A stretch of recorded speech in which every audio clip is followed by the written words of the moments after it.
오늘은 우리 예수님의 광야 시험에 대한 세 번째 설교이고 그 시험에 대한 또 마지막 설교입니다. 오늘 본문 13절을 보게 되면 마귀가 모든 시험을 다 한 후에 얼마 동안 떠나니라 이렇게 기록합니다. 자, 얼마 동안 떠났다고 하는 것은 다른 말로 하게 되면 얼마 후에 다시 돌아왔다는 것이죠. 자, 이제 이 마귀가 다시 돌아올 때는 이전에 자신의 실패를 거울 삼아서 아마도 새로운 전략을 가지고 다시 온다라고 하는 그런 의미가 있을 것입니다.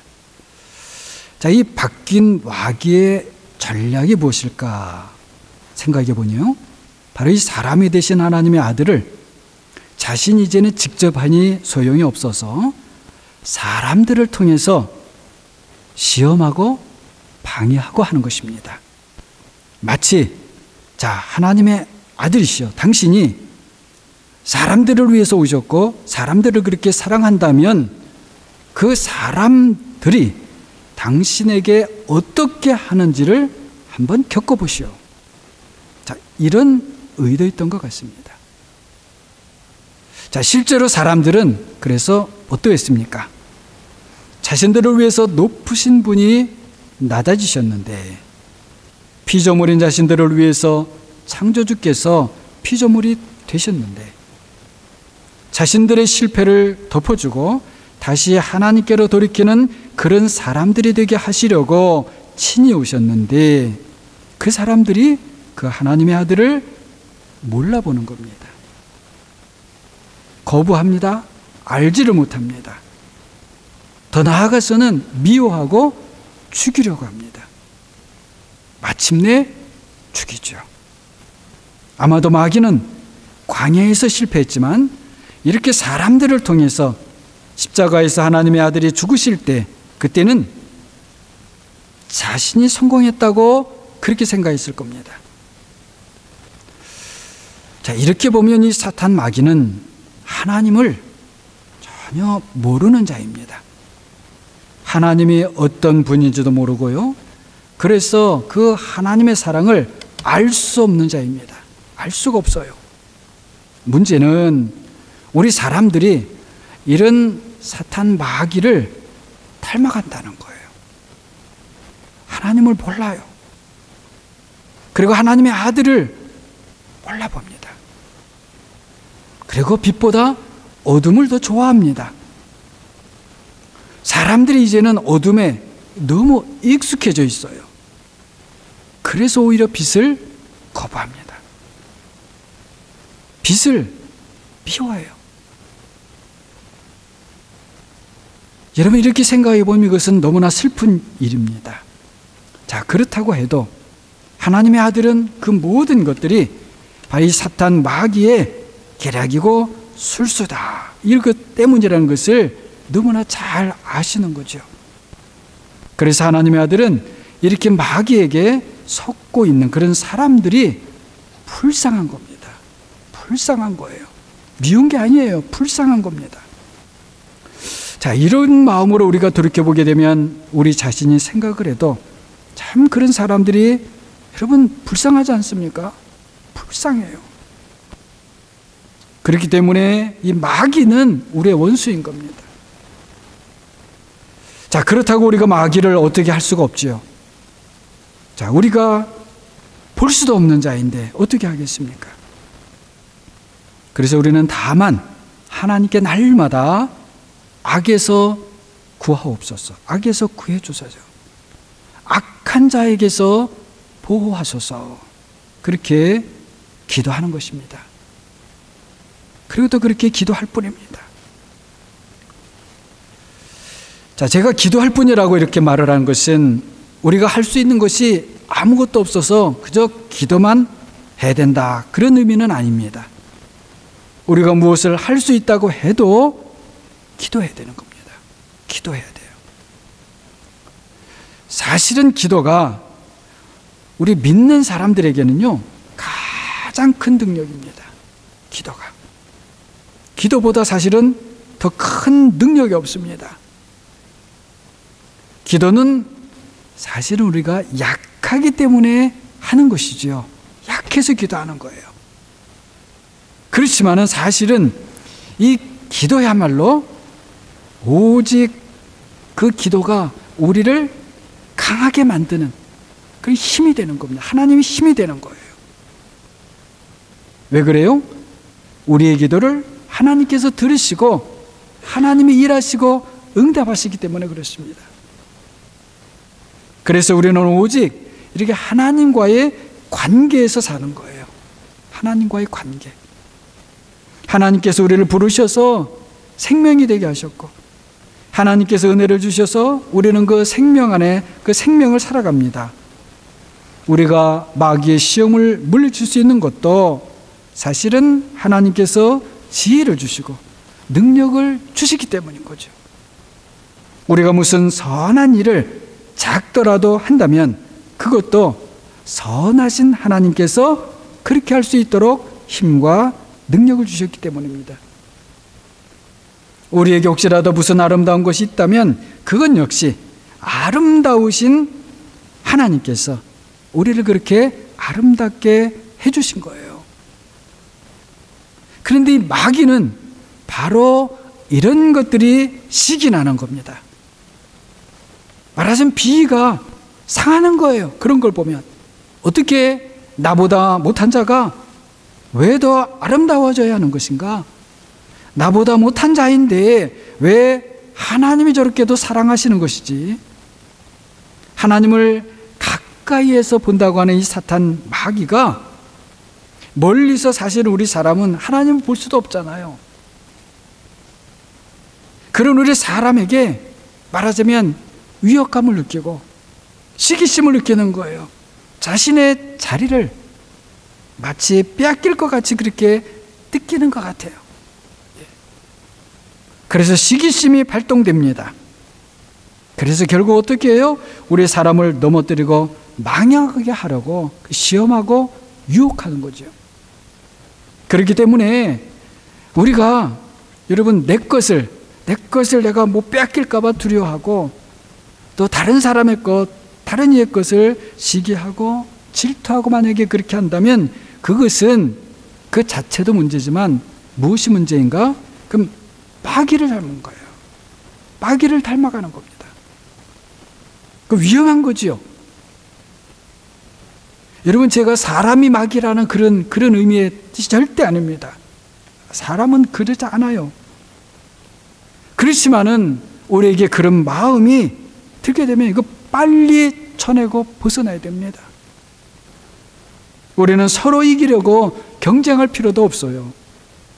내가 더 많이 가지기 위해서 다른 사람의 것을 빼앗는다? 여러분 이것은 아주 위험을 자초하는 일입니다. 그렇기 때문에 시기, 질투, 다툼, 또 이기고자 하는 그런 이기적인 욕망, 또 약한 자를 깔보는 마음, 나와 다른 사람을 좀 업신여기는 이런 모든 것들은 말씀드렸듯이 그 자체가 나쁜 것일 뿐만 아니라 더 큰 문제는 마귀 사탄을 닮는 겁니다. 여러분 따라하다 보면 닮게 되는 거예요. 닮아요. 의도하지 않았어도 이런 건 나쁜 것과 같이 있고 또 악을 따라가면 그 악을 자꾸 닮게 되는 겁니다. 우리는 그 반대가 되어야 하는 것이죠. 우리는 주님의 마음을 따라서 생각하고 주님의 마음이 어떠실까? 그리고 주님의 하신 일을 따라 하고 또 주님께서 이럴 때는 어떻게 하실까 생각하면서 내가 지금 그렇게 해야지 이렇게 따라 하다가 은혜 가운데 우리도 모르는 사이에 점점 우리는 주님을 닮아가게 되는 겁니다. 이렇게 우리가 주님을 닮아간다고 하는 것은 내가 이렇게 해야지, 내가 이렇게 하면 될 거야, 우리의 능으로 안 되고요, 우리의 힘으로도 안 되는 겁니다. 그렇지만 우리 안에 누가 계시죠? 성령 하나님께서 거하시죠. 성령께서는 하실 수 있는 겁니다. 성령께서 왜 그렇습니까? 그리스도를, 예수 그리스도 그분을 제일 잘 아시는 거예요. 그리고 우리 안에서 그 그리스도의 모양을 만드시는 바로 창조주 하나님이시기 때문에 바로 성령 하나님으로는 가능한 것입니다.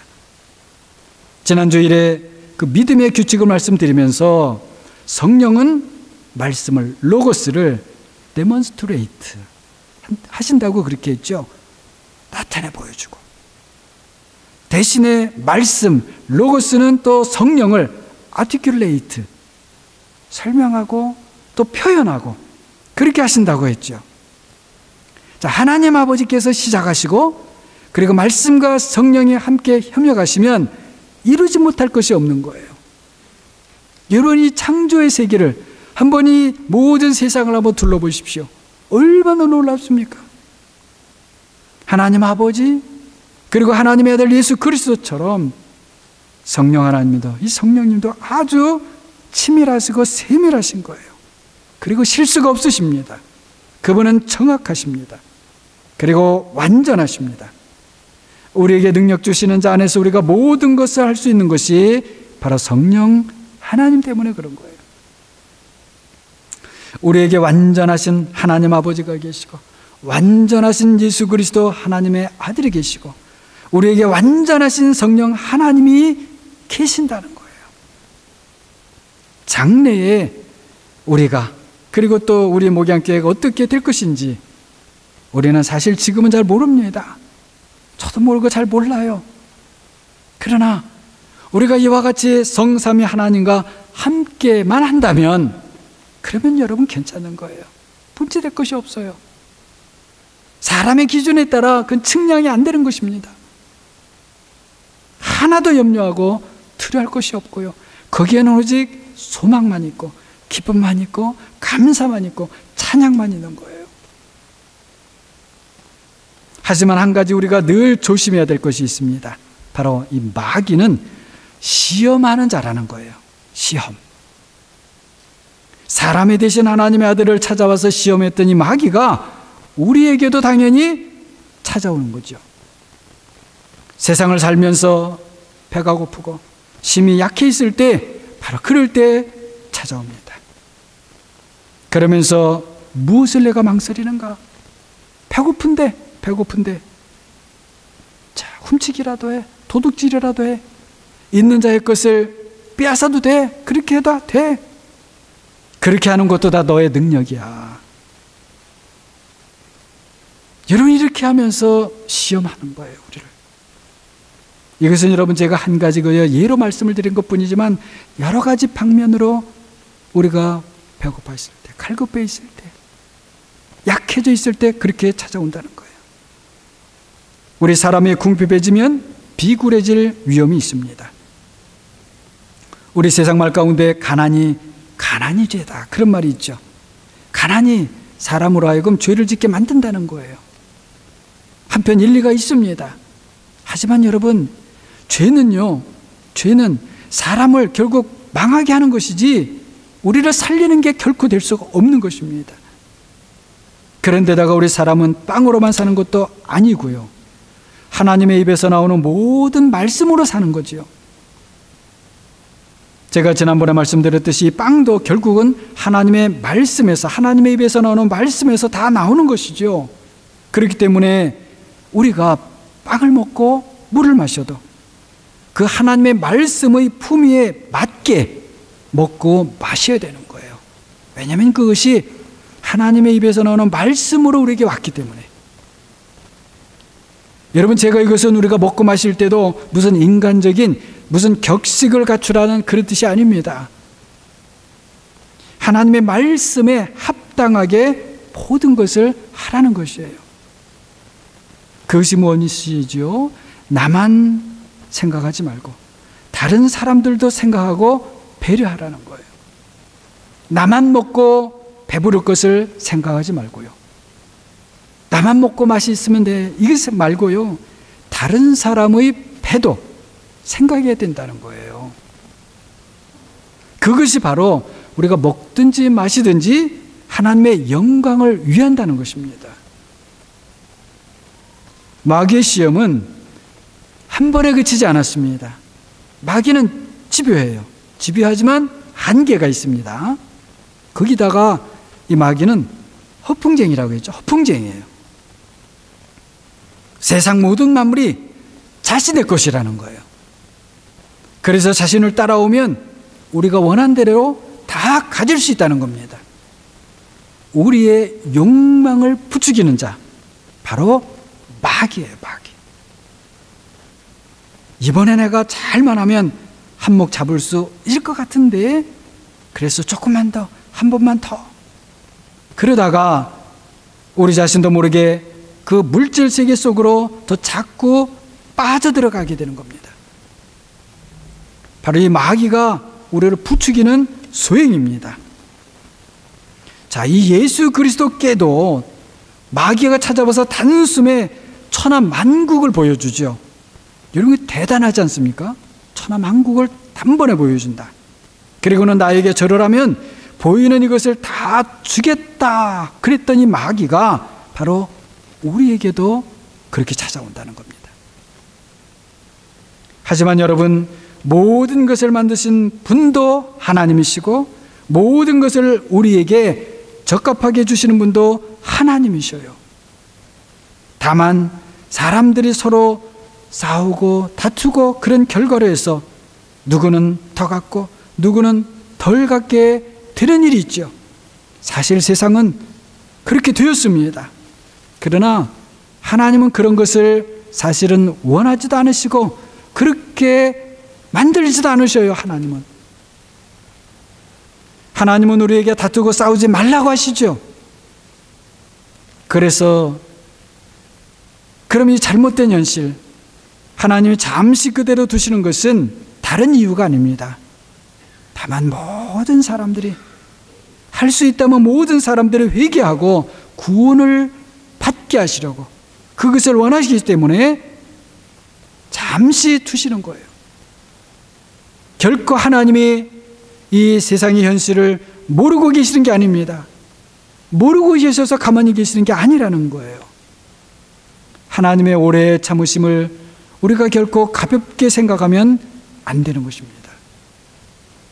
다투고 여러분 싸운다고 하는 것은 마귀에게 속는 일이라고 한다면, 여러분 잘 들어보세요. 하나님의 것을 가지고 내 것이라고 주장하고 그래서 내 마음대로 하려고 한다면, 여러분 바로 이것이 나는 마귀를 닮은 사람이라고 선언하는 거나 마찬가지입니다. 누군가 실제로 그렇게 산다면 그 사람은 하나님의 종이 아니고 마귀의 종으로 세상을 사는 거예요. 하지만 우리는 하나님의 자녀들로서 이 세상을 삽니다. 그래서 세상 재물이 아니라 하나님만을 예배합니다. 하나님만을 가장 존귀한 분으로 그렇게 섬깁니다.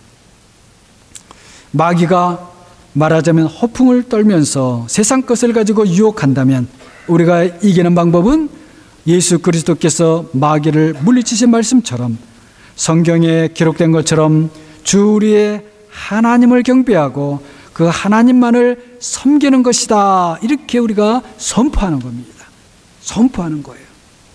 내 마음에 여러분 스스로 선포하고, 그리고 내 귀에도 선포하고, 그리고 우리의 입술로는 그렇게 말하고, 그리고 내 손을 향해서도 여러분 그렇게 선포하고, 내 발을 향해서도 그렇게 그렇게 해보세요. 그러면 여러분 우리를 둘러싸고 있는 우리 주위를 향해서도 한번 그렇게 선포해 보세요. 늘 그렇게 선포해 보세요. 여러분 그곳 어디인가에 여러분 이 마귀가 숨어 있을 수 있기 때문에요. 여러분 제가 이 마귀가 숨어 있을 수 있다. 마귀가 숨어 있다고요?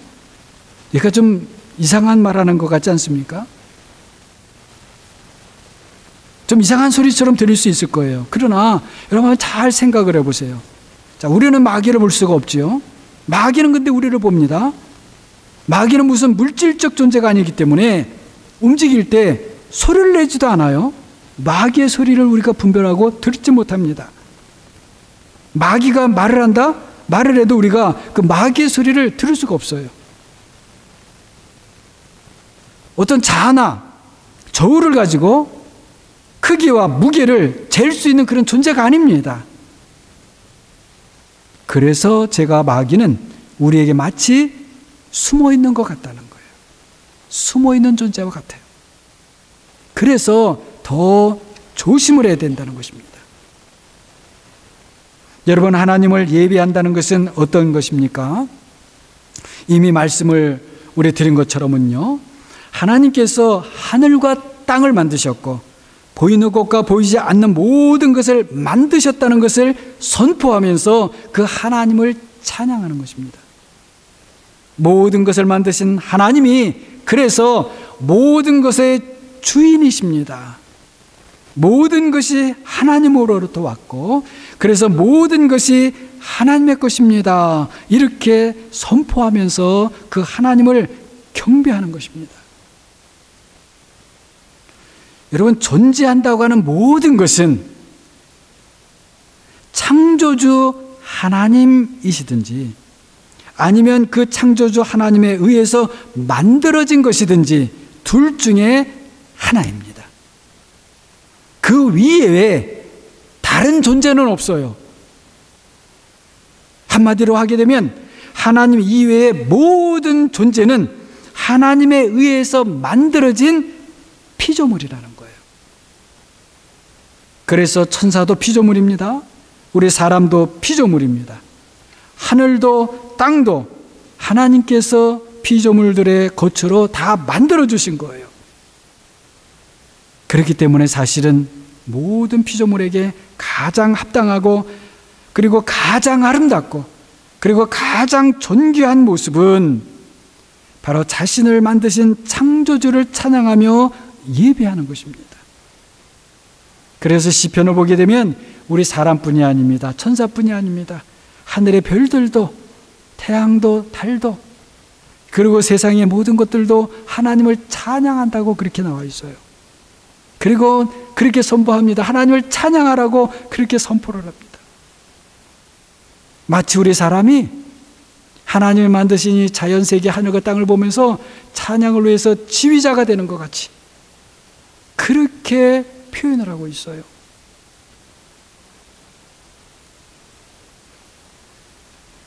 천사들은 하늘에서 그리고 사람은 땅에서 그렇게 함께 합창을 하고 함께 창조주를 경배하는 것, 예배하는 것, 바로 이것이 가장 아름답고 가장 보배로운 것이지요.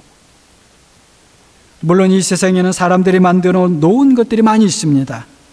값지고 아름답고 귀중한 것들이죠. 하지만 빵도 결국은 땅에서 나오고 하나님께서 만드신 땅에서 나온 것처럼 모든 것들은 하나님으로부터 나온 것들입니다.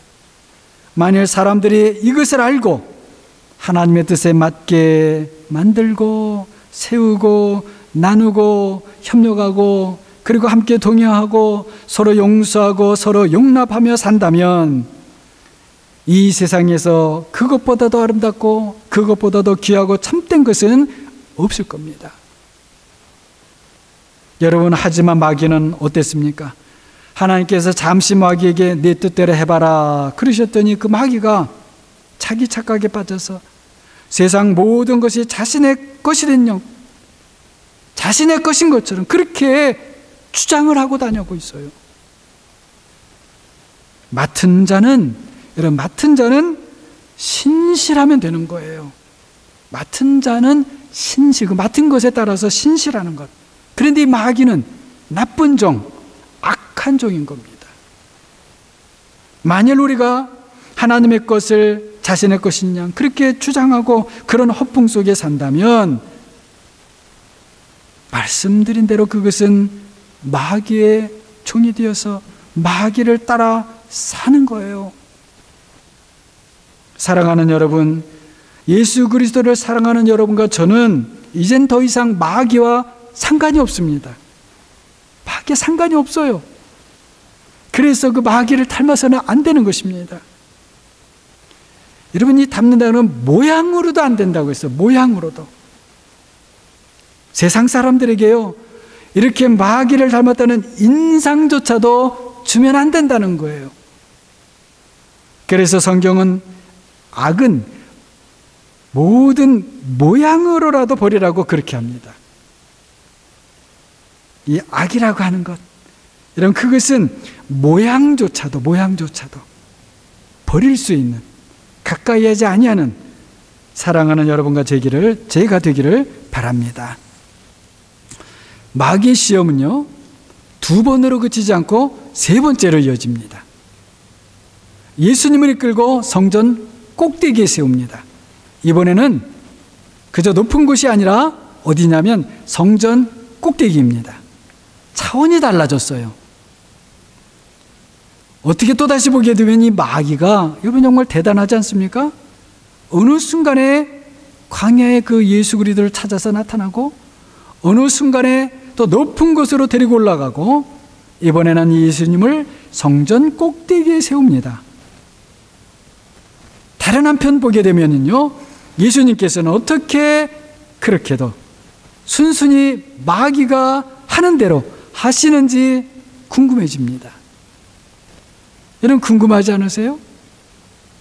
그런데 그것은 이번에도 다른 이유가 아니고요, 바로 마귀가 어떤 존재라는 것을 우리에게 알려주시기 위해서 그렇게 하시는 겁니다. 마귀의 정체가 바로 이런 것이니까 우리에게 이런 것을 알고 조심하라는 거예요. 그래서 마귀의 시험이 왔다는 것을 알게 되면 우리는 예수 그리스도, 바로 그 하나님의 아들을 바라보고 의지하라는 것입니다.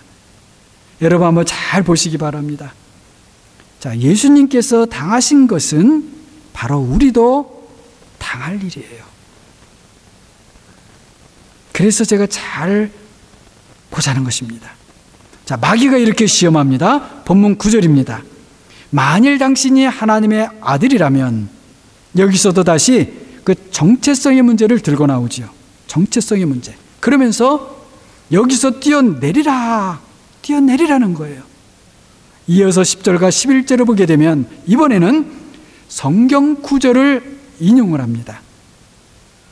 마치 하나님의 아들 당신이 말끝마다 기록되었으되 그러는데 나도 성경을 압니다, 이런 식이에요.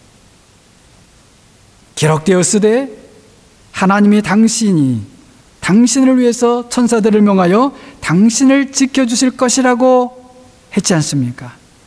뿐만 아니라 천사들이 손으로 당신을 받아서 당신의 발이 돌에 부딪히지 않게 하실 거라고 하지 않았습니까? 성경을 인용을 해요. 그리고는 뛰어내리라는 거예요. 이것은 시편 91편에 있는 그 구절을 마귀가 인용을 한 거예요. 여러분, 드디어 이 마귀가 성경을 인용합니다. 생각해 보면 여러분, 정말로 누구 앞에서 기록되었으되 그러는 거예요.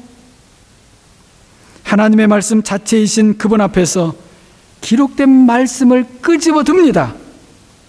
성경을 만드신 그분 앞에서 성경에 있는 한 구절을 가지고 들이밉니다. 어처구니 없는 일이죠. 그리고 그 인용한 성경 구절의 상황이 사실은 지금 성전 꼭대기에 계신 그 하나님의 아들의 상황과 맞지도 않아요. 여러분, 그 시편 91편의 상황과 예수님 성전 꼭대기는 예수님 상황을 비교해 보세요. 맞지가 않아요. 그래도 성경에 이르지 않았냐고 이 마귀가 우겨대는 거예요. 주장하는 겁니다. 좀 세상 말로 여러분 이해하기 쉽게 해서 말씀드리면, 공자 앞에서 문자를 쓰는 거예요. 조금 더 나가서 말을 하면 번데기 앞에서 뭐예요? 주름을 잡는 거예요. 네. 전에는 허풍을 떨더니 이번에는 우깁니다. 주장을 해요. 그리고 성경까지 동원을 합니다. 하나님의 말씀을 들어서 하나님의 말씀을 시험합니다. 그런데요, 여러분, 이런 시험은 사실 생각보다 굉장히 강력합니다. 그리고는 적지 않게 많은 사람들이 동조합니다.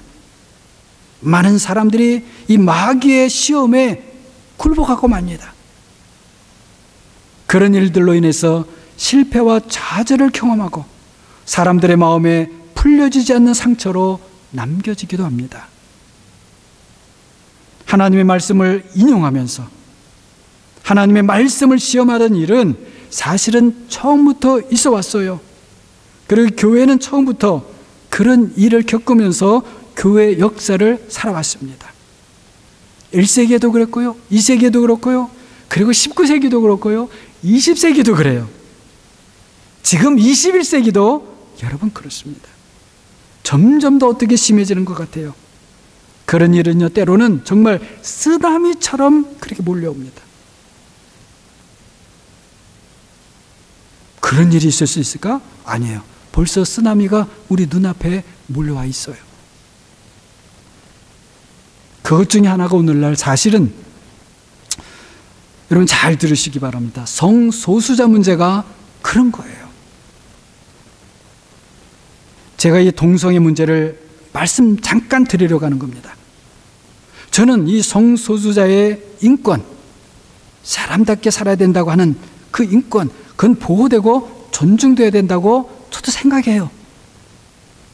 그런데 여러분 제가 말씀드리려고 하는 것은 이 동성애자들을 변호하는 신학자들과 목사들이 성경 구절을 은근히 임의로 뒤틀어서 해석하면서 그렇게 한다는 거예요.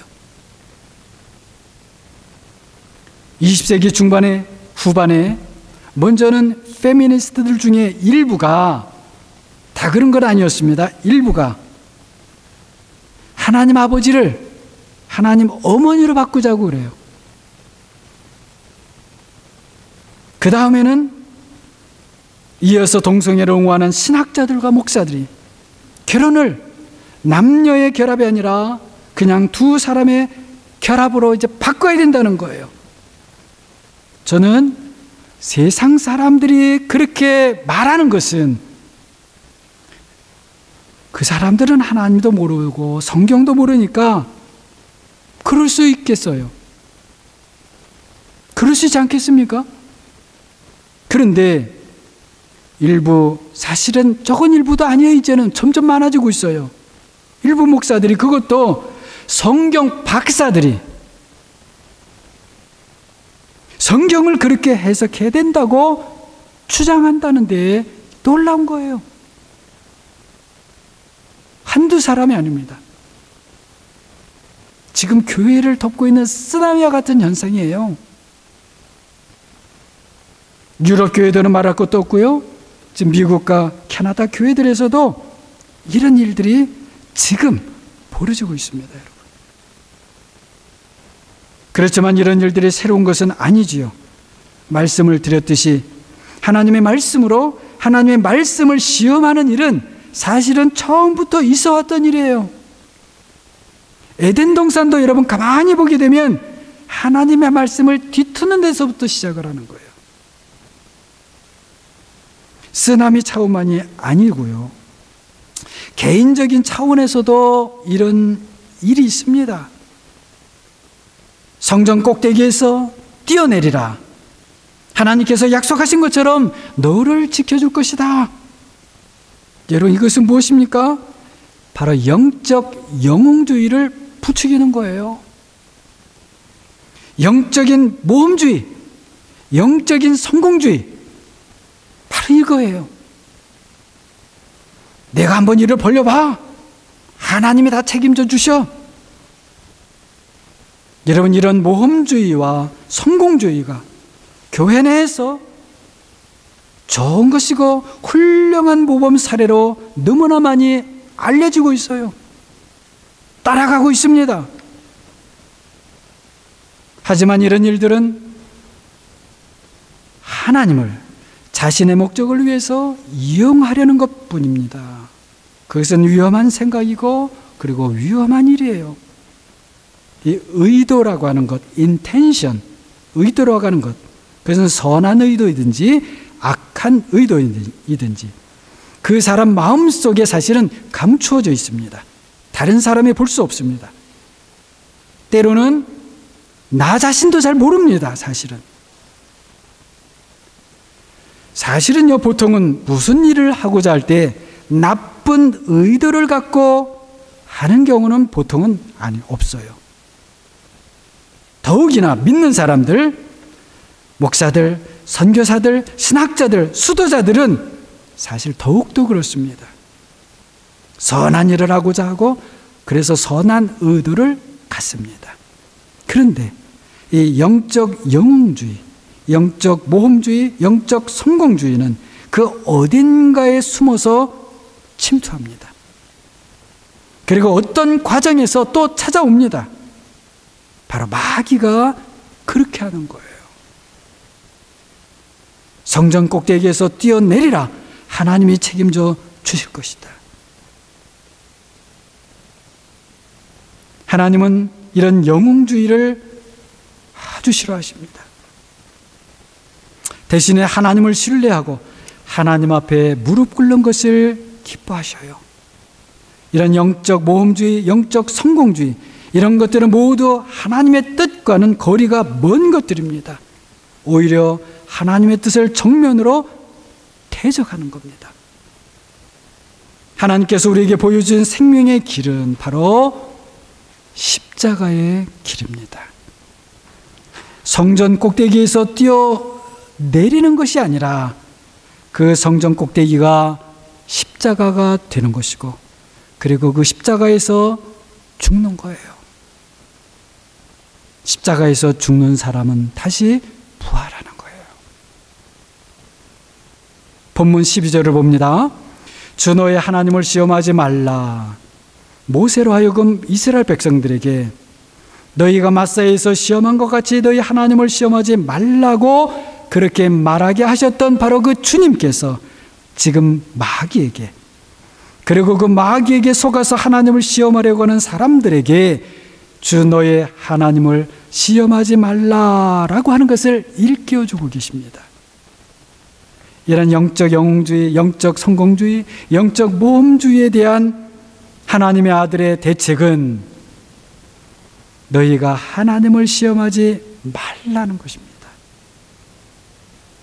우리가 만일 하나님을 순종한다면 그것으로 족한 것입니다. 순종, 그 이상을 생각하는 것은 종이 가져야 될 생각이 아니에요. 그것은 그래서 믿음의 길도 아닙니다. 여러분, 믿음의 길은 어떤 것일까요? 믿음의 길은 누가복음 17장 10절 말씀처럼 우리가 명령받은 것을 다 행한 후에 저는 무익한 종입니다. 제가 해야 할 것을 한 것뿐입니다. 이것이에요. 이것이 믿음이고 이 길을 계속 가는 것이 믿음의 길을 가는 겁니다. 이것에 미치지 못하면 그것은 아직 믿음이 아니고요. 그리고 이것에서 일탈하면, 그리고 이것을 넘어서면 그건 역시 믿음이 아닙니다. 믿음을 따라하지 않는 것은 다 죄라고 했어요. 우리가 가야 할 길은 믿음의 길이지 또다시 죄의 길이 아닌 것입니다. 다른 사람들에게 자신을 입증해 보이려고 하는 것은 위험합니다. 마귀가 바로 그 순간을 노리고 있는 것이에요.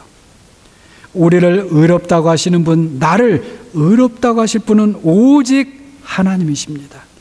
그러므로 하나님께서 우리를 입증해 주시기를 기다리는 것이, 하나님을 기다리는 것이 더 좋은 일입니다.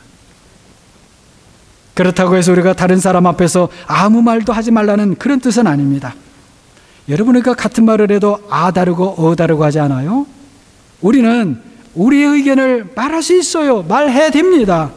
내가 본 것, 내가 들은 것, 내가 경험한 것을 말할 수 있어요.